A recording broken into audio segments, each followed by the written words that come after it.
ఎన్ని రాత్రులు నిద్రపట్టక నిస్సత్తువతో పుస్తకాల ముందు కూర్చున్నావో గుర్తుందా? ఎన్నిసార్లు అలుపొచ్చి ఇంక చాలనిపించిందో తెలుసా?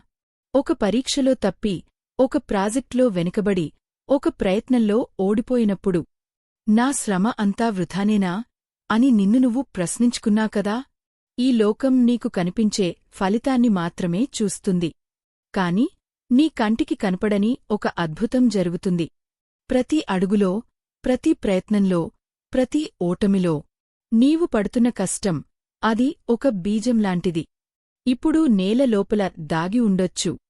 దానికి వెలుతురు, నీరు అందకపోవచ్చు. కాని లోపల బలమైన వేళ్ళు ఊరుకుంటున్నాయి. పెరిగేందుకు శక్తిని కూడగట్టుకుంటుంది.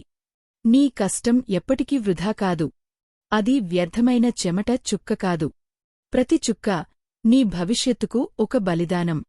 అది రేపటి నీ విజయానికి, నీ బలానికి, నీ ఆత్మవిశ్వాసానికి పునాది. నిరాశపడకు. నీవు పడిన ప్రతి శ్రమకు కాలం నీకు ఖచ్చితంగా ఫలితాన్ని ఇస్తుంది. నీ శ్రమ వృధా కాదు. నీవు గెలుస్తావు.